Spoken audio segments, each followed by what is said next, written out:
नमस्ते। म अहिले कोरियामा एज अ इपिएस वर्कर कार्यरत छु र धेरैजनाले मलाई सोध्नुहुन्छ कि मेरो कोरियाको काम कस्तो छ। आज म यो भिडियोमा तपाईहरुलाई मेरो कोरियाको काम कस्तो छ, कामको नेचर कस्तो छ, कोरियामा कतिको काम गाह्रो हुन्छ, सजिलो हुन्छ भनेर देखाउन गइरहेको छु। सो फेरि पनि स्वागत छ तपाईहरुलाई द डेली रमेश युट्युब च्यानलमा। आउनुस् भिडियो सुरु गरौँ। सो यो चाहिँ हाम्रो मेन कम्पनी छ, एकदमै ठुलो छ। यहाँ कम्पनीको दुईटा गाडीहरू पनि छ ठुलो र उतातिर चिखेजाहरू पनि छ। तर मैले चाहिँ कम्पनीको बाहिर काम गर्छु। कम्पनीको बाहिर भन्नाले म रिपेयरिङ एरियामा छु र यो चाहिँ हाम्रो वर्कसप हो। मैले तपाईहरुलाई फर्स्टमा मेरो वर्कसप देखाउँछु। अलिकति मेसी छ किनभने रिपेयरिङ गर्ने ठाउँ त अब यस्तै हो नि। अनि यो चाहिँ हाम्रो कन्टेनर भित्र यहाँनिर डिफ्रेन्ट टाइपको टुल्सहरू राखेको छ।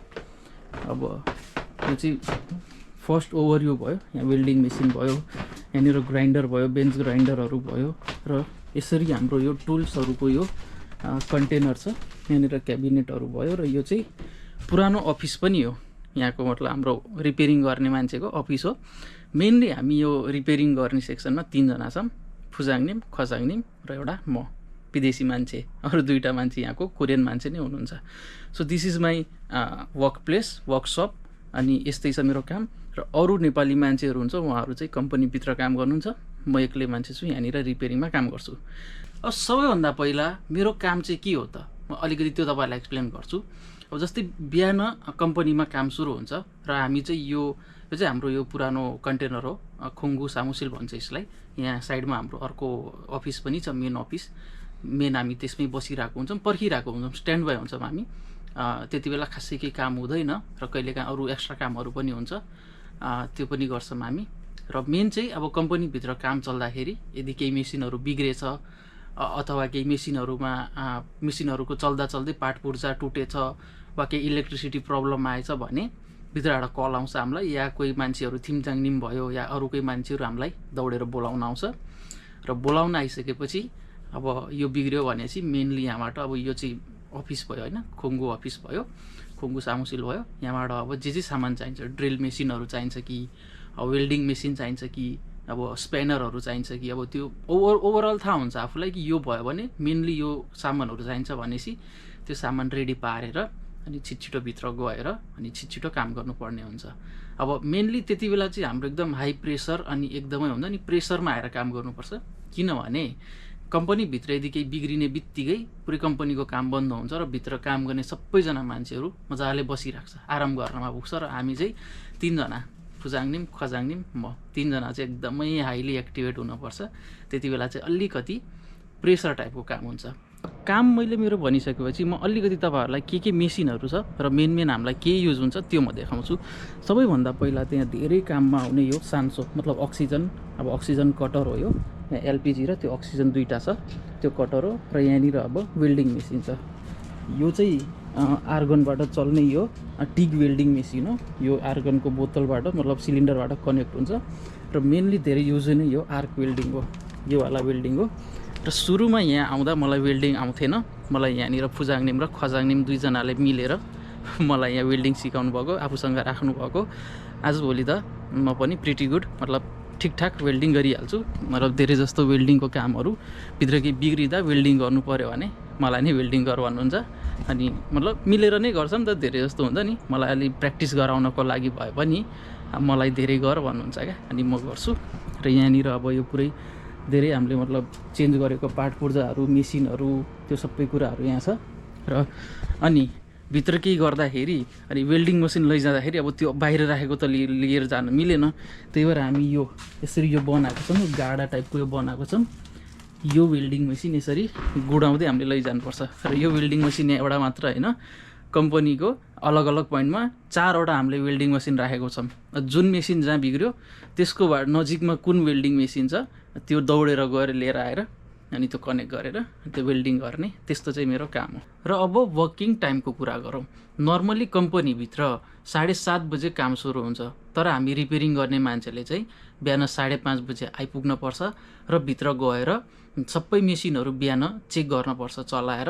र यदि केही मेसिनहरूमा केही प्रब्लम छ, लाइक कहिलेकाहीँ ठुल्ठुलो मेसिनहरूमा बेरिङहरू गएको हुन्छ, बिहान चलाएर हेर्दा या केही इलेक्ट्रिसिटीकै प्रब्लम आएको छ या केही पनि अलिकति राम्रोसँग चलिरहेको छैन भने बिहान 7:30 बजेभन्दा अगाडि नै हामीहरूले मिलेर त्यो रिपेयर गरिसक्नुपर्छ र 7:30 बजे त्यसभन्दा पछाडि 7:30 बजेदेखि काम सुरु हुन्छ र नर्मल्ली 8 घन्टाको काम हुन्छ र कहिलेकाहीँ अब कम्पनीमा अलिक कम काम हुँदाखेरि चाहिँ 8 घन्टाभन्दा अघि नै सकिहाल्छ र कहिलेकाहीँ चाहिँ एकदमै धेरै 10, 12, 13 घन्टासम्म पनि कम्पनीमा काम हुन्छ। सो डिपेन्ड्स, कहिलेकाहीँ बेसी पनि हुन्छ र कहिलेकाहीँ कम पनि हुन्छ काम, त्यस्तै हुन्छ र काम नसकिदासम्म हामीले यहाँ स्ट्यान्ड बाई नै हुनुपर्छ। यदि केही बिग्रिन्छ हुन्छ भित्र कम्पनीभित्र पनि केही बिग्रियो भने त्यो पनि गर्नुपर्छ र कम्पनी बाहिर पनि केही मेन्टेनेन्स गर्नु छ या केही गर्नु छ भने त्यो पनि हामीले नै गर्ने हो। अब कुरा गरौँ काम चाहिँ कतिको गाह्रो हुन्छ यहाँ कोरियामा, मेरो काम पनि र अरूको काम पनि, त्यो कुरा गरौँ। अब नर्मल्ली मेरो एक्सपिरियन्सले अब रियालिटी कुरा गर्दा काम चाहिँ गाह्रो नै हुन्छ। हेर्नु, हामीले नेपालमा काम गरेको बानी छ भने कोरियामा पनि सकिन्छ र मैले भने जस्तै अरू बेला कहिलेकाहीँ आराम जस्तो पनि हुन्छ मलाई, होइन? मेसिनहरू नबिग्रेको बेला, बाहिर खासै मेन्टेनेन्स नभएको बेला कहिलेकाहीँ चाहिँ आराम पनि हुन्छ र बिग्रियो भनेपछि एकदमै प्रेसर आउने क्या, एकदमै भागाभाग गर्नुपर्ने अनि एकदमै गाह्रो हुने क्या कहिलेकाहीँ त। अब मेसिन बिग्रिँदाखेरि नर्मली लागेको होला, बिग्रियो भने त एकछिनमा रिपेयर हुन्छ, होइन नि? कहिले एकदम ठुल्ठुलो मेसिनहरू छ, कहिले त्यो मेसिन रिपेयर गर्दा नै 8, 10 घन्टा लाग्छ क्या, अनि त्यति बेलासम्म भित्र काम बन्द हुन्छ। 8-10 घन्टासम्म हामीले रेगुलर भागाभाग लगातार छिटो र कहिलेकाहीँ चाहिँ खाना खाने टाइम पनि हुँदैन। मेसिन बिग्रियो भने खाना खान पनि जान पाउँदैन क्या, हामीले लगातार मेसिन रिपेयर गर्नै पर्छ। कहिलेकाहीँ जस्तै बिहान काम सुरु हुने बेला नै मेसिन बिग्रियो भने अनि त्यो रिपेयर गर्न हामीलाई 8-9 घन्टा लाग्यो भने बेलुकाको 3, 4, 5 बजे पनि हामीले खाना खाएको रेकर्ड छ क्या। त्यही भएर काम सजिलो हुँदाखेरि सजिलो नै हुन्छ, गाह्रो हुँदाखेरि गाह्रो नै हुन्छ।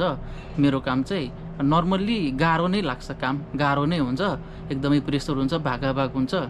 र अरू नर्मल्ली कोरियाको कुरा गर्दा कोरियाभित्र अब जस्तै भित्र दाइहरू काम गर्नुहुन्छ, नेपाली भाइहरू पनि छ 1-2 जना, र अरू कोरियाको काम हेर्दाखेरि अब यतिको आँट गरेर आउनै पर्छ कि जस्तो सुकै गाह्रो काम भए पनि गर्छु र सजिलो काम हुँदैन। गाह्रो काम भएर नै अलिकति बेसी नै कमाउनु पाउँछ हामीले। त्यही भएर त्यति चाहिँ मेन्टालिटी राम्रो बनाएर आउनुपर्छ हामीले कोरिया आउँदाखेरि। अब मेरो कोरिया आएको एक्सपिरियन्स कस्तो रह्यो त्यो म तपाईँहरूलाई अलिकति सेयर गर्छु। अब सुरुमा आउँदाखेरि खासै भाषा पनि जानिन्थेन अनि बोल्न पनि सक्थेन, बुझ्न पनि खासै गाह्रो हुन्थ्यो अनि काम पनि केही आउँथेन। त्यही भएर सुरुमा एकदमै गाह्रो भयो अनि गाली पनि धेरै खाएँ। यो चाहिँ तपाईँहरूले सहनै पर्छ। कोरिया आउनुभयो भने त्यतिको मेन्टालिटी बनाएरै आउनुपर्छ। जहाँसम्म तपाईँ काम सिक्नुहुन्न त्यहाँसम्म गाली पनि खानुपर्छ अनि धेरै कराउँछन् पनि अनि एकदमै गाह्रो हुन्छ। भाषा पनि आउँदैन, केही पनि आउँदैन।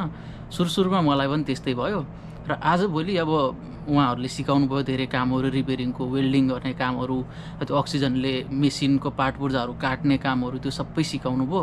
सुरुमा आउँथेन, राम्रो गर्न सक्थेन, त्यही भएर कहिलेकाहीँ गाली पनि खाएँ।